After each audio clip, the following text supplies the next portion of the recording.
Okay, I'm going to take this off so you can hear me here. Can everybody hear me back there? I hope. Got someone else's speech here. I better not read theirs.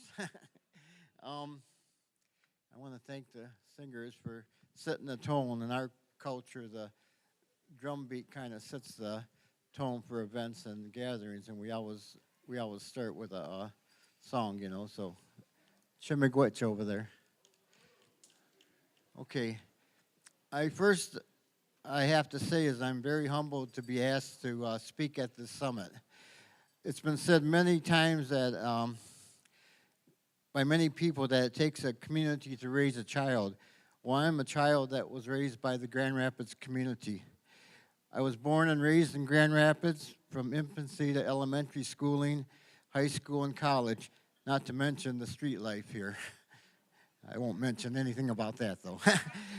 But I've been around the block and several times and on both sides of the street, and I've lived here for parts of nine different decades, believe it or not. I'm an Anishinaabe, a native. My tribe, the Grand River Bands of Ottawa Indians, were signatories to the 1821 Treaty of Chicago and the 1836 Treaty of Washington, which ceded land north and south of the Grand River, respectively. My great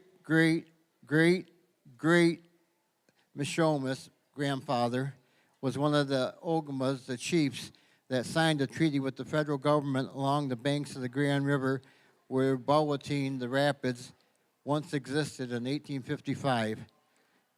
Existence was not always pleasant for my ancestors and many others that settled here in Grand Rapids. Well, times are changing very much.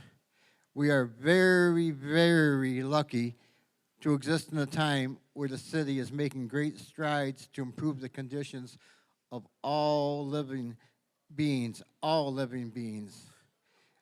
In my culture, all living beings includes all living things, whether it be humans, animals, plants, and anything else that is alive.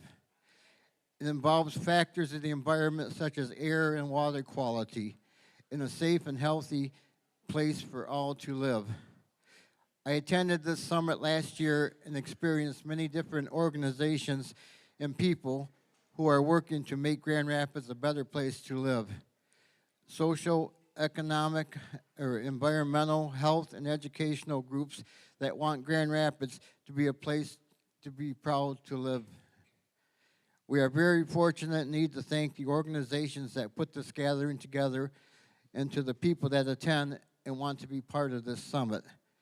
Chimigwitch, thank you for being here. Welcome.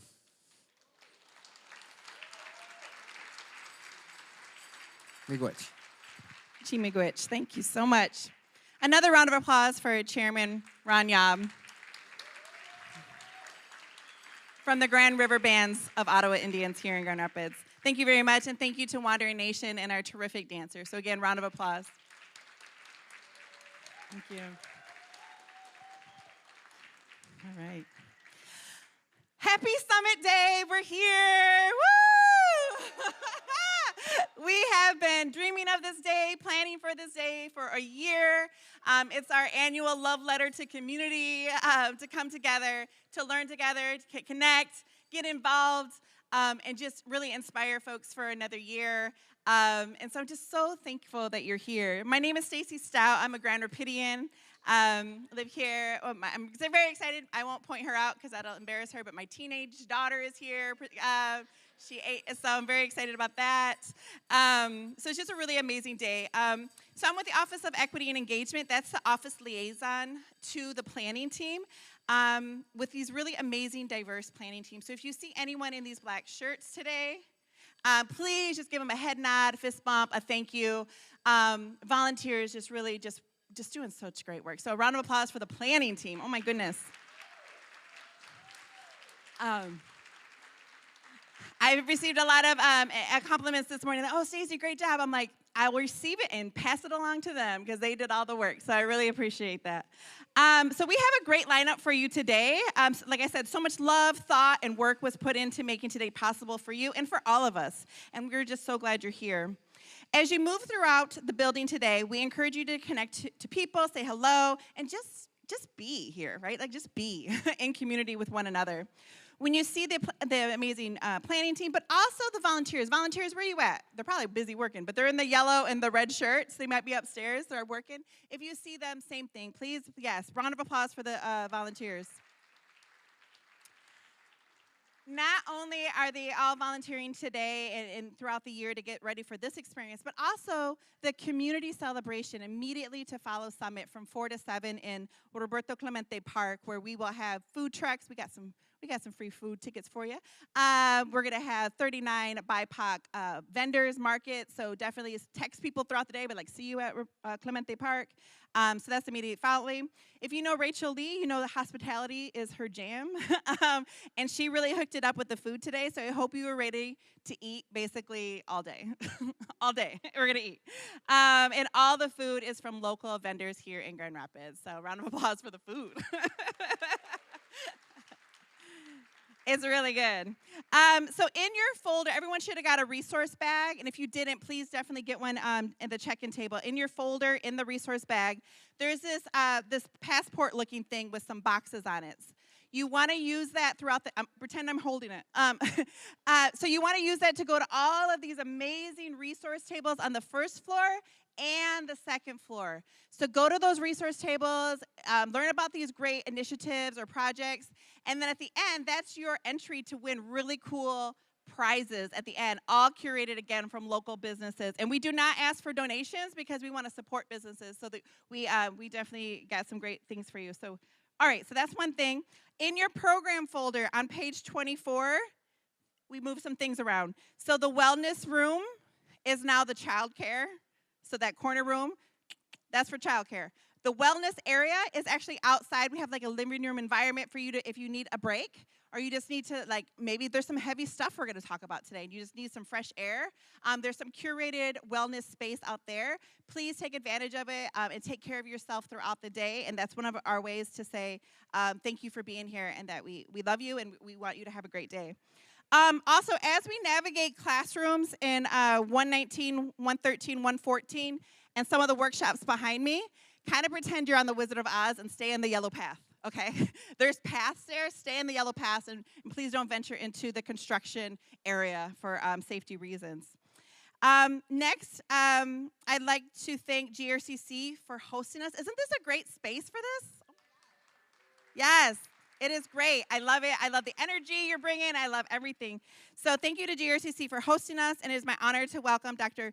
Lepper, President of GRCC, to the podium for host remarks.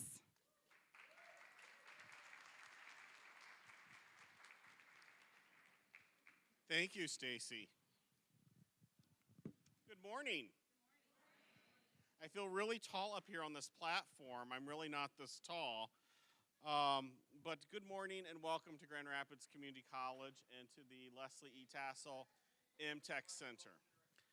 Can you hear me better now? Okay. So welcome to you all. It's our pleasure to have you here. And before we begin, I just want to make sure that we recognize a few folks in the audience. If we have any elected officials, let's have them stand and be recognized. If they're able. Thank you. Thank you for your service to our community. One that I will note especially is one of our trustees, Salvador Lopez. But also I want to make sure to recognize Tara McCracken, who is the president of Kendall College Art and Design, who's way in the back here today, my colleague who's been so welcoming to me. But I'm excited that you're here, and I was even more excited to hear this year's theme of Your City, Your Voice, Co-Creating Belonging. And some of you may not know, I am new to Grand Rapids. I lived here 25 years ago, but had the opportunity to return in January of this year, moving from Salt Lake City.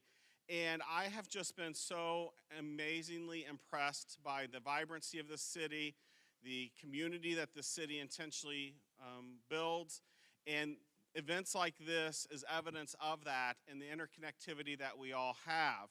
And I really have felt like I have belonged here. And as you have an opportunity to walk around our campus today here, I hope you feel that sense of belonging at GRCC. And one of the things that I firmly believe is that we all belong here at GRCC. So please take a moment to get to know us. If you don't know us already, we have some staff back here who can talk with you about opportunities at GRCC here at the MTech, but also our programs in downtown, up on the DeVos campus and out on the Lakeshore. We are more than happy to talk with you about those. And so we offer a number of and variety of programs, from short-term to transfer programs to associate degrees. And I am certain if you have a need or desire, we have a way to help offer that to you and help you achieve your goals. So come talk with us. We're happy to share any information. But as I mentioned earlier, that I'm new in my role, and this is one of the things that just makes me excited about being at GRCC, but also being one of the newest Grand Rapidians. And we know that GRCC plays an important role in our community, and we honor that role, and we take that role very seriously. And so again, welcome to our campus. We're glad to have you here, and we look forward to having many of you back many, many times to visit us and to be a resource for you and to do our part in helping to make sure that we create a sense of belonging here in Grand Rapids for all of us. Thank you so much. Thank you so much. All right. All right. I think our next person is coming towards the front. Yeah? All right. Thank you, Dr. Lepper. Now, okay, there we go. Now let's put our hands together for the person who actually started Summit 9 years ago, Mayor Rosalind Bliss. Thank you, the amazing Stacey Stout. Woo! She's so awesome. Dr. Lepper, so good to join you. Thank you for hosting. It's really wonderful to be here. And I just want to say congratulations to everyone who worked so hard all year long to put this together. Many of you know that events like this, they don't happen overnight. It takes a lot of time and energy, and a lot of the work that happens behind the scenes. And then we all come together and we get to enjoy it. So can you please join me in just giving a huge round of applause to everyone who made this happen?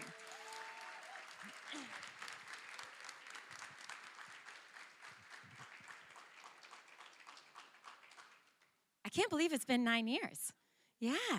So I love this event for so many reasons, and one of the reasons I love it most is that it's a great way for us to come together as a community, reconnect, build relationships, learn from one another, but also talk about what we need to do to strengthen our neighborhoods and make our neighborhoods stronger. And that's really what this summit was born out of, is how do we create a space for people to come together and focus on the importance and value of neighborhoods and how important they are to our city. And we are fortunate in our city to have over 30 amazing, unique neighborhoods, and they all offer something special. And it's really what makes our community special, but really what makes the neighborhood special and our city special are the people who call Grand Rapids home, who live here, who have businesses here, who love this community. Knowing that we have challenges, we all know that, no city is perfect. But we have so much to be proud of. And what makes our city special are the people that step up and say, yes, I love our city. I recognize that there is a lot of work to be done, that we have challenges and struggles, but I'm willing to come to the table and try to be a part of the solution. And that's really what I love about today. So thank you all for being here. Thank you to all the sponsors who help make this happen and all the people who do the planning and the hard work to bring it together. So with that, I hope you have a wonderful day. I know I really enjoy it. One of my favorites is always spending a little bit of time with the kids and the Kids Summit, and then also hearing from all of you. So thank you, Ms. Stacey Stout. Thank you so much. Thank you. All right. Now, so this year's summit's theme, as you know, is co-creating belonging. At the core of belonging is literally having a place, a home, where you belong, where you can live safely. Today's opening keynote experience includes a powerful video that shares the lived experience of 3 of the many people who have and are experiencing homelessness and housing insecurity. The multiple systems contributing to homelessness do not work as they should. Just period. They just do not work as they should. And every day, people in our community are served and transitioned into housing. And there is also many, many dedicated people working to make those systems work as they should and to house people. It's both and. Yet clearly, so much more work needs to be done at the local, regional, and state level to scale the services that are working to meet the demand of the need and to advance policy to fix those systems. In your bag, your resource bag today, and the resource tables on second and first level are housing-related resources. And the keynote speaker, along with a certified counselor, are also available immediately following the keynote should you want to connect and process this opening plenary. So with that, help me welcome our opening keynote presenters to Summit, Salvador Lopez, Tiana Hauer, I'm going to get it right. Hauver, names are important, Jose Guadalupe Jimenez Jr. Welcome. Thank you.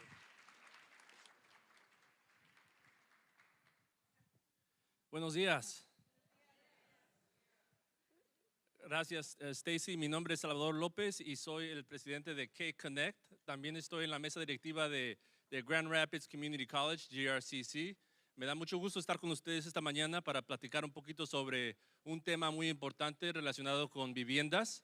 Voy a cambiar de idioma, pero simplemente quiero decirles las gracias a todos los que hablan español que están aquí, a los bilingües, a las personas que son inmigrantes que vienen de otros lugares. Así que gracias por estar aquí con nosotros. Good morning, my name is Salvador Lopez. I am the president of K-Connect. I'm also proudly a trustee at GRCC, so shout out to Dr. Lepper, President Lepper, and everyone else that's made this event possible in addition to the folks at the city and really all the volunteers, as Stacy mentioned. We are here with you today because we'll be speaking about a very important topic, if you will, that impacts so many people. This started about 5 years ago with a letter that was written by 11 leaders in the community to K-Connect. At the time, it was the president of K-Connect, Pam Perriott, who accepted the letter as a way to continue some very challenging work in Kent County. And so since then, K-Connect has been involved in working in creating a system with over 100 different community organizations that turned into a community plan that eventually turned into that community plan being executed by an organization called Housing Kent. And today you're going to be hearing about the way that the process unfolded. You're also going to be seeing the way that the process unfolded through a great visual. And for that, I'm going to give it up to my colleagues to talk about it in just a minute. And at this point, I'm going to have Jose Guadalupe Jimenez come up.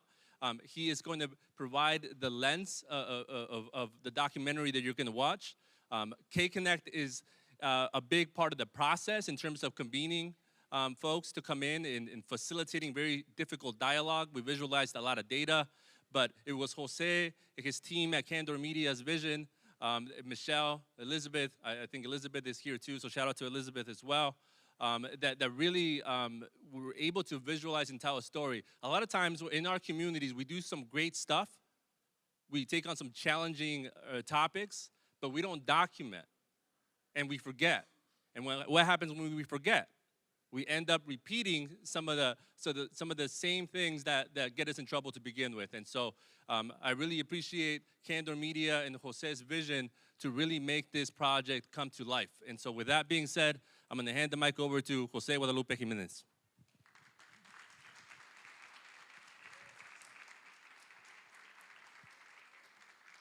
Buenos días, good morning. I did not prepare in Spanish, but I will give it my best. Mi nombre es Jose Guadalupe Jimenez Jr. I am the director and executive producer of the film Finding Home. As Sal said, it's really important to document these stories.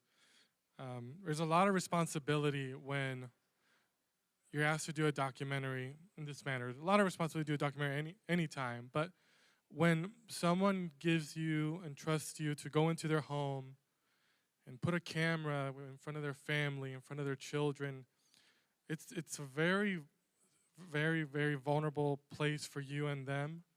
And as a documentary filmmaker and it's kind of our mission as Candor Media, those are the stories we want to tell. Those are the stories that Michelle, Elizabeth, and I, as co-founders, those are the stories we want to tell.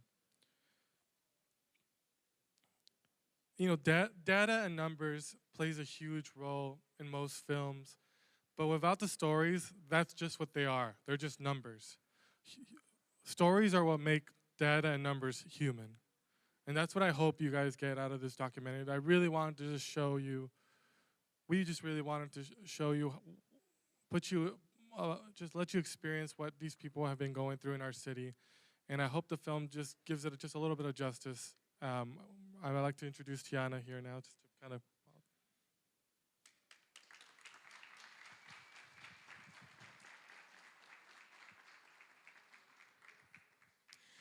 Good morning. My name is Tiana Hover, and I am the Communications Manager for Housing Kent.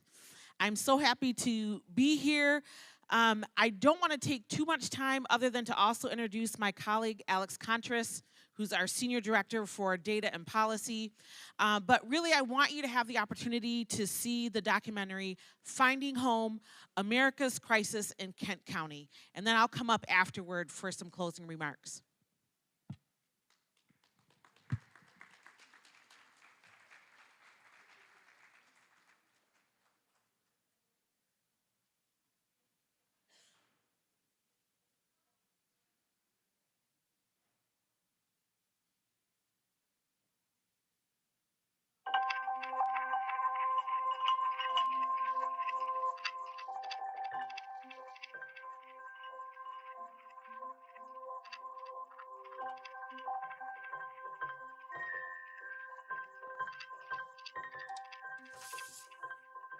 Let's take a look at the county statistics.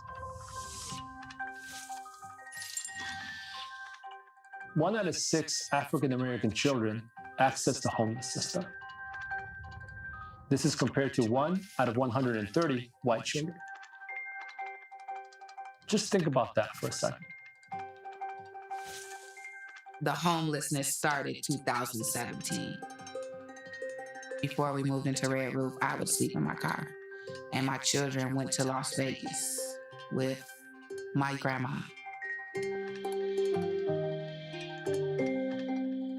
I ended up becoming addicted to drugs to try and keep going at the 16 to 18 hour long days at work.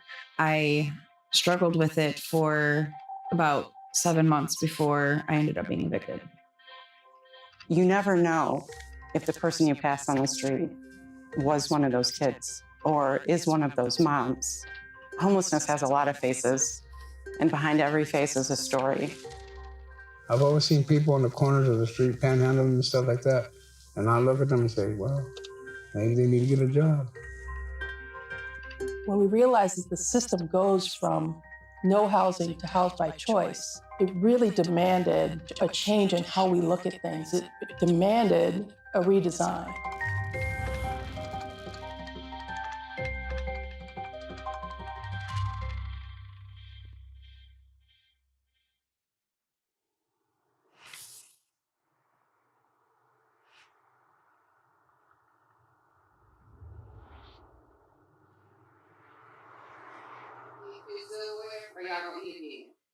My name is Charlotta Wallace. I was born and raised Muskegon, Michigan.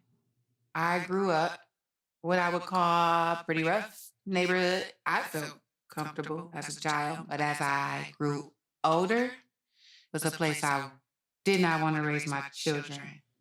When I was young, my favorite thing to do was track. I should have went to the Olympics, but it's a long story. I have 3 children.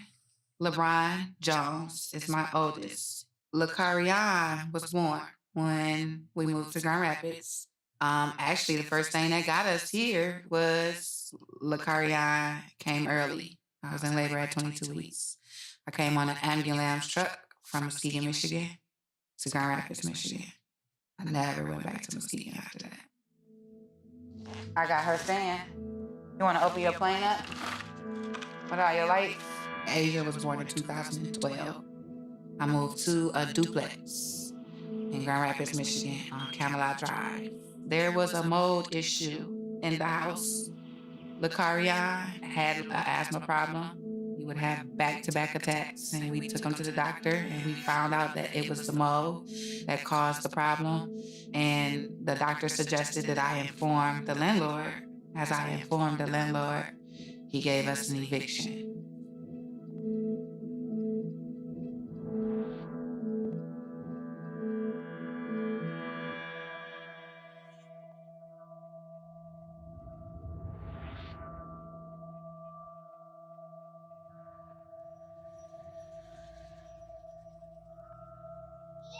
Your 2 normal ones today, and then I'll get you the other 2 tomorrow. I'm not taking your sleeping aid though. My name is Alicia.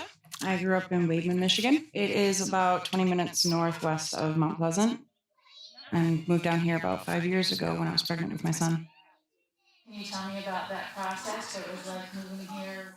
It was rough. My father had passed away, and I didn't really have too many family members left in the area to help me raise 3 kids by myself. I knew that I was going to get the help that I would need for like jobs and whatnot, and I moved into a trailer park in Cedar Springs. I ended up becoming addicted to drugs to try and keep going at the 16 to 18 hour long days at work. I struggled with it for about 7 months before I ended up being evicted. And then that's when it all finally came to head, and I was like, crap, I need to get better at this. I need to do better. My kids deserve better.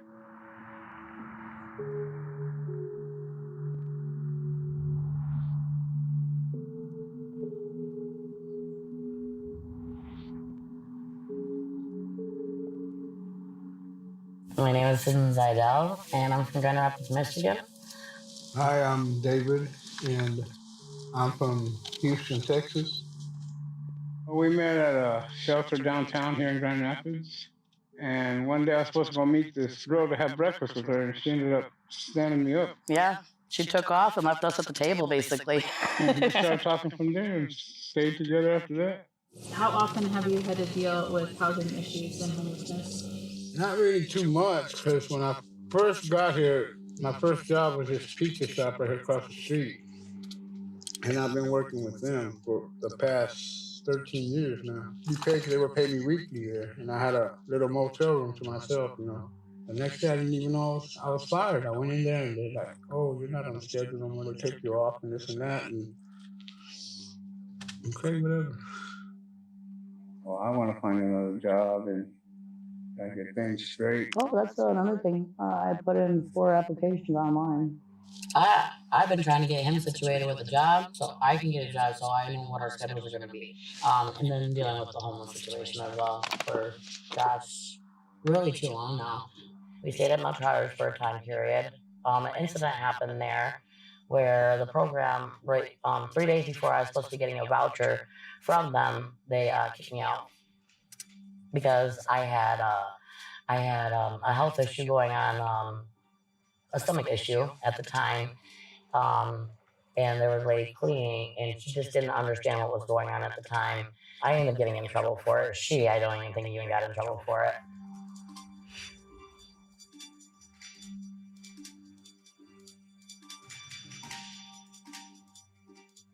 Unfortunately, I can't see my kids, and that's what breaks my heart the most. They did get adopted to the family that they had been around the whole time, so it wasn't a lot of bouncing around and so forth. I just can't wait until my son's 18th birthday.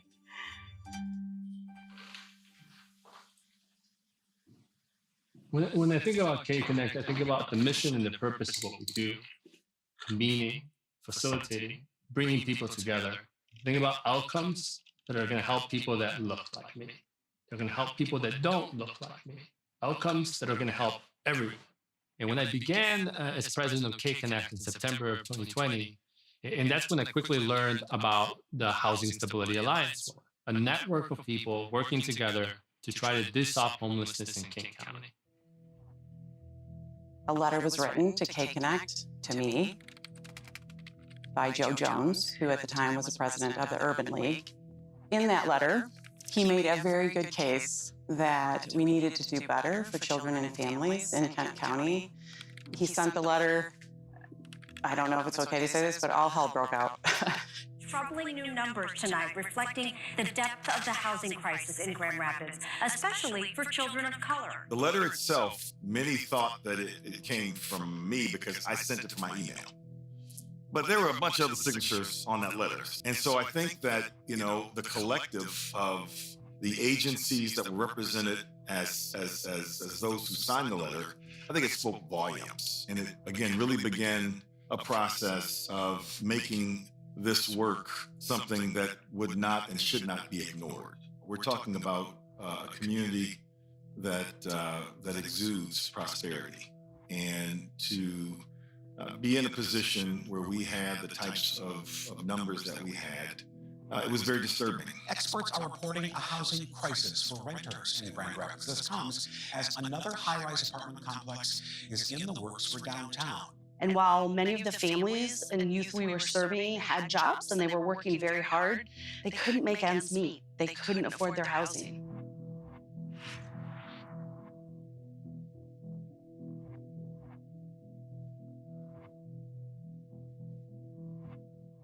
Shelter space for people experiencing homelessness has reached max capacity in Kent County. What we were finding was more and more children and families were coming to the system homeless, and more families of color were coming to the system.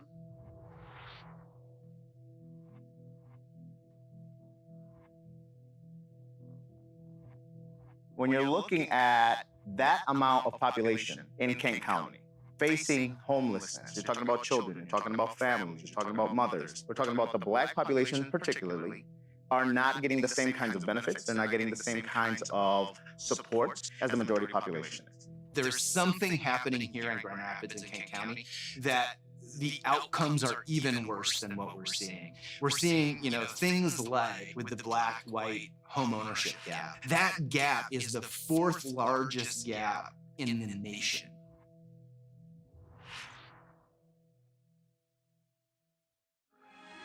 Cities will plan their growth.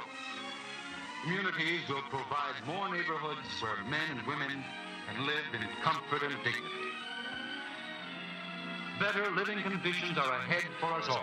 The American perspective, the Western perspective of post-World War II cookie-cutter housing, and from the suburban explosion that happened after World War II, that's already something that was redlined to keep people out. What we had in mind and wrote the letter was this idea of getting it to K-Connect and believing that they would help to heighten the awareness, that they would help in perhaps bringing resources to the table, because you must understand this system has been in place for a long time. This situation just fit hand in glove with K-Connect's mission. It was a great opportunity for K-Connect to apply collective impact and bring it to life. And we started really with a blank slate. The idea was to be thoughtful and creative and innovative about how do you include voices from across the community in a project that hadn't been done before. Now, that collaborative effort is coordinated by K-Connect, a Grand Rapids agency that facilitates community action. The effort, expected to wrap up in 6 months, will produce a comprehensive plan to remove barriers to stable, affordable housing for all Kent County families. It just took longer. When you think about it, putting a timeline on listening was probably a little too aggressive. We're talking about something that, quite honestly, has been in place for centuries. So for us to think that we can kind of, make this seismic shift in a matter of months, I think it's unrealistic. But I still think that we should be operating with a sense of urgency every single day. There's a lot of politics that go along with housing and homelessness. So the first several months were extremely difficult. How does the power get shared in the decision making? How do we become collaborative with people who are truly bringing different perspectives to the table? For me, there was an inherent conflict in the work and who made up the group, because the players in the housing system, there was what I saw as a disincentive to bring about changes. But they brought parts of our public sector. They brought our nonprofit sector. They brought consumers who are using the housing system in general. But the other part of that was we realized that we didn't have everyone we needed around the table. Maybe toward the middle of the work, brought in people from lived experience that brought, I think, a really important perspective to the conversation. Because it's not we're adding them at the end, it's how do we center them from the beginning of the project and utilize it so that everybody understands that there's a lived experience voice, and then there's sometimes people who have no experience with it, and they might be working in these social systems anyways. So really trying to set that foundation from the beginning and saying, here's why we're involving these people. We can't do it without that, actually. And when they came in, I think they brought a lot of insight that a lot of folks in the room that were somewhat detached from the work, direct care work, they needed to hear, they needed to be exposed to it, and there was some uncomfortable conversations that I think they needed to be exposed to.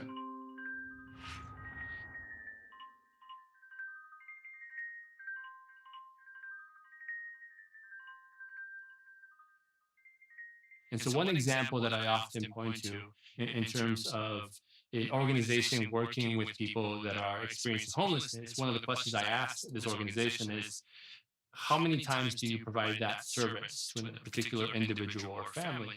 I think it was a person in a leadership position at this organization that said, that is the great thing about my organization.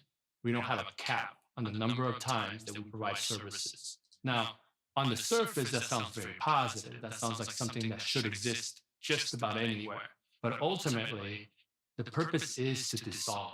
The purpose is to end homelessness. The first year, one of the most important things that happened was language.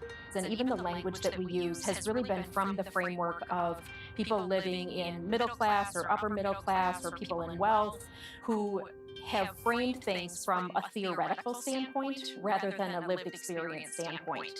Didn't have common language, common definitions, and a common purpose around housing and homelessness. And even using those two terms, housing and homelessness, was a point of learning for us. When we realized that the system goes from no housing to house by choice, it really demanded a change in how we look at things. It demanded a redesign. One of the greatest deliverables that came out of K-Connect's work around housing security was the continuum. It gave this community a common language and a common framework, not just for addressing homelessness, but for taking this to a whole different level, a systems level. So that deliverable of the continuum has made its way to other counties, to city government, county government, to philanthropy. It is such a common language now and such a helpful framework. Everybody in Kent County exists somewhere on that spectrum, that housing stability spectrum, from no housing to housed by choice. And for the most part, anybody that comes in contact with those definitions can understand that and doesn't need to know all of the minutiae that maybe content experts within the housing field would have to know. And so one of the things that just doesn't sound as attractive to a lot of folks is helping the people that are not yet experiencing homelessness. People that are one financial misstep away from falling into the red category. With the pandemic, there have been so many ups and downs. If there's a down and suddenly you're no longer able to do the things that you thought you were going to do, one of them being paying your largest expense, which is your housing bill. How do we help people from sliding down that spectrum and keep them in the stably housed? How do we focus our energy, our time, our resources, our collective impact approach in a way that's helping all families and individuals from red to the yellow to the green using that spectrum?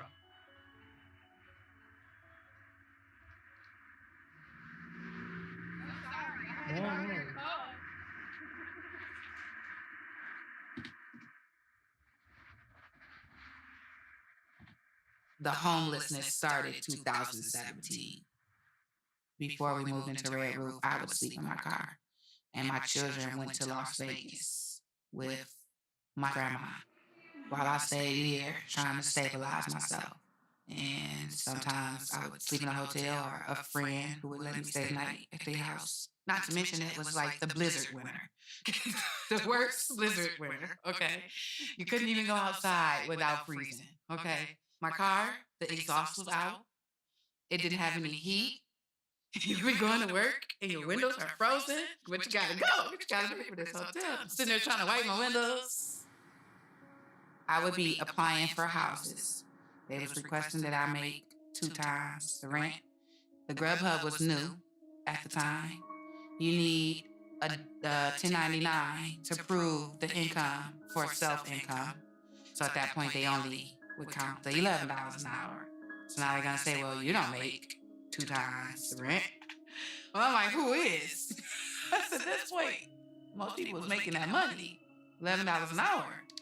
That was before I went to Walgreens and I got a $3 increase. And guess what? Still can't even tell the difference. And then I moved to Arizona and got another $3 increase where I'm at $17 now. And still can't tell the difference with the cost of living out here.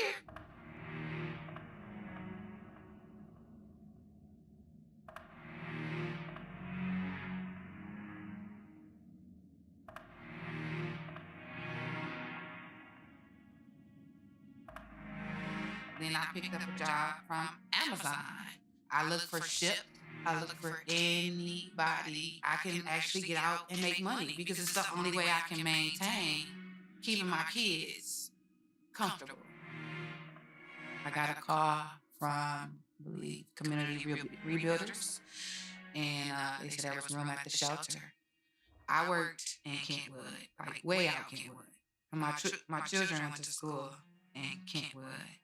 Everything, our life revolved around Kentwood. Managing, going back and forth, down there, traffic, school, and work. It was not happening for me. It was a pain.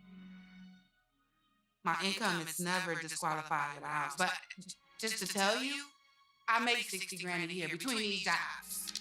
It takes 5 jobs, but I make 60 grand a year. I can pull you my W-2s, my 1099s, my tax forms. I make 60 grand a year. And I live in a hotel. It's like trying to budget here, but you can't budget with a $1,600 hotel. You just can't. Sorry, you got other stuff being laid out. And anybody who can live in a hotel and pay $1,600 or $3 grand a month shows they're responsible enough to take care of a rent for $1,500. We have seen over time and through history that systems are based on this premise that if people work hard, they get what they deserve. And unfortunately, we know now that that's not the case. We know that systems prevent people from moving forward and thriving because of issues like racism, because of issues like systemic poverty, and because they are in positions that are outside of their control. As soon as I was moving from church to church, I was like, no, I have to find a place. I applied everywhere. But as I said, the eviction was still very recent and hadn't been paid off yet. So it was really difficult. So, I mean, I tried United Way, and that's where they gave me the Salvation Army number. And the frustrating thing with Salvation Army is that they weren't willing to put in a referral until you were living in your vehicle. So for me to get that referral to go into Fulton Manor, I had to live in a vehicle with my 3 kids for at least 4 days before I actually got that referral in. Were you specifically told to do that, or did you choose? Pretty much, yeah. But until I had absolutely nowhere else to go but my vehicle, I couldn't get much help because then, staying with a friend, that's a safe place for the kids. It's like, I understand that, but still. We may have a roof over our head, but it's not emotionally okay. Like, did it end up being that way, or did you strategically do it? It ended up being that way because I was able to go to my brother's home, who lives in Sparta, but he had a 1-bedroom, and it was him, his fiance, and her daughter. So, I mean, as it was, they were already crammed on space as well. So the only thing we really had was a driveway and my van. So that's where we stayed.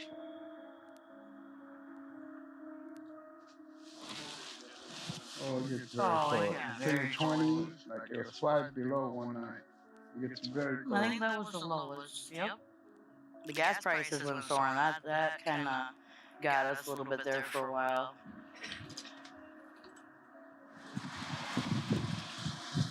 How much does it cost to put up with your car?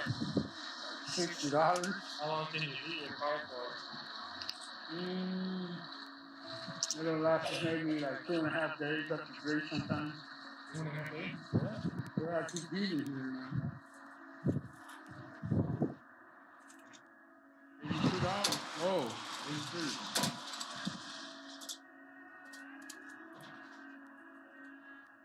I've always seen people on the corners of the street panhandling and stuff like that.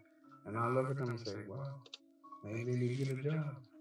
But now, you know, that I ain't got no job or nothing, I gotta do something to make money instead of going and causing a crime and trying to steal from people or do this, you know, just whatever, you know, just to make money. But I do it the right way.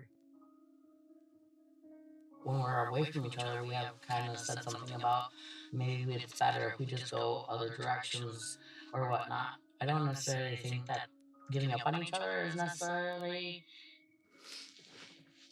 what neither one of us wants to do. So we made it this far, and I think we can make it farther. Our systems aren't really designed in a way to deal with family homelessness. They were designed years before around individual homelessness. We were really coming from our own perspective there. And how we do our work is sort of 9 to 5 and in an office and, 8-hour meetings. That doesn't work for people who are struggling with housing stability. I mean, intellectually, we understood it, but how it actually is operationalized, I think, was a surprise for us.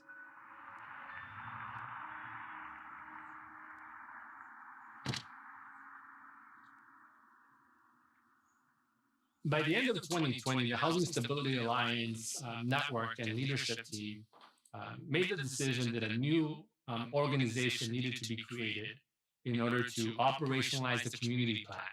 This is a crucial time within switching from planning to doing. Really, nothing's happened yet, and a lot of things have happened. We've built the foundation to create this movement and this entity to go forth and dissolve homelessness and housing instability from the face of King County.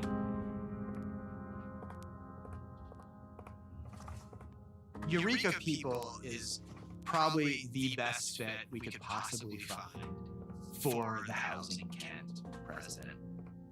Eureka is one of the most intelligent, smartest people I've ever met.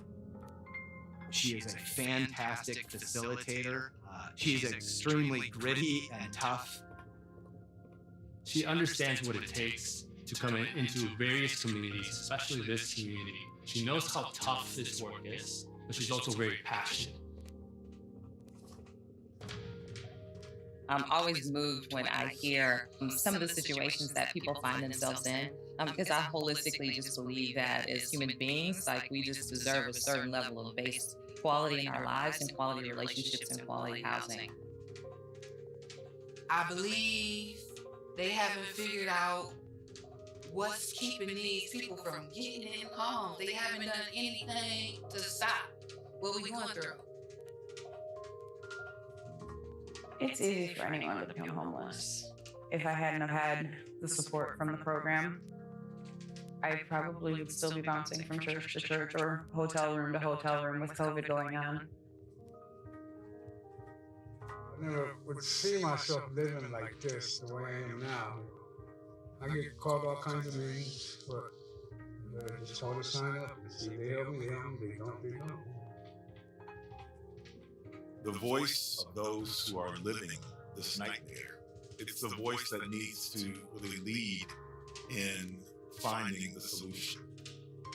If you would have asked us at the beginning, if we had a productive, accessible, high-quality housing system at the beginning of this process, I think we would have all answered yes. But when we saw the actual data of what it takes to access the system, the wait times on the phone, how many places, physical places you have to go to actually get service delivered to you. We all saw how fragmented it is for an actual mother of a child to get them into housing while holding down a job, a third shift job or a second shift job. And I hope that what we've designed meets those challenges so that we don't ever go back there again. I know of no family, I think, that wakes up every day and decides that, oh, I want to be homeless, or, oh, I don't want to be able to pay all my bills. That's just not the American dream. And again, if we can address that issue, the whole society lifts up. And that's really what we want to be able to do, is to lift all. And so we can expand and grow rather than having a zero-sum mentality, thinking if one group gains, the other group loses. That's not the equation that we're playing with in housing. It's we can all win, and we can all grow, and we can all expand our opportunities.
Thank you so much to Candor Media and K-Connect.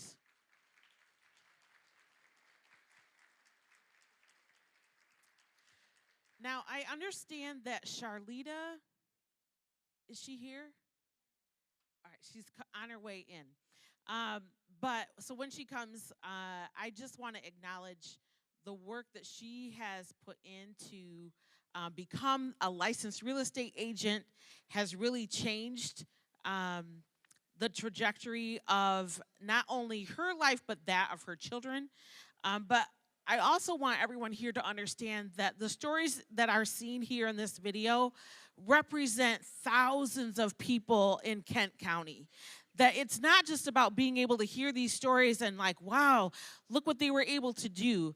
The thing that I want each and every one of you in the room to take away is that there is something within the system and the work of housing that each and every one of us can do to make it better. There's not one organization, there's not one funder, there's not one individual that can change what is happening in the housing system to make it better for all individuals of Kent County. It's going to take all of us, because what happens with housing is that it impacts education, healthcare, transportation, the economy.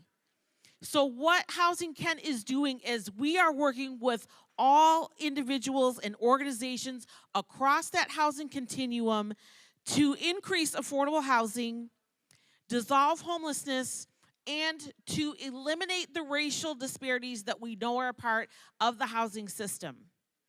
So typically we would allow time for questions, and we don't really have time for that.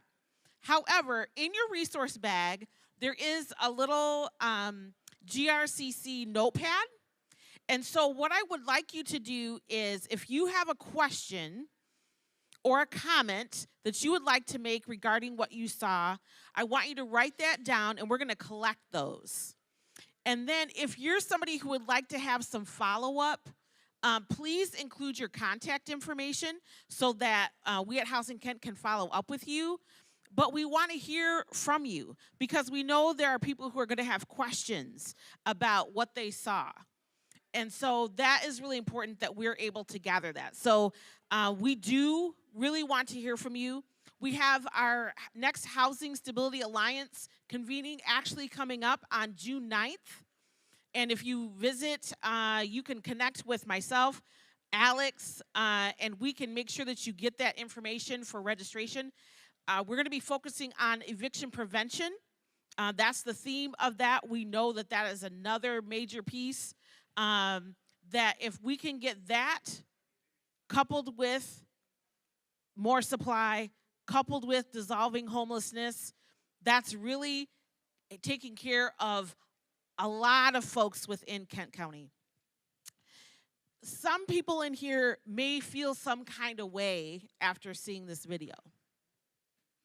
And so if that is the case, Hilda is right over here to my right in the back.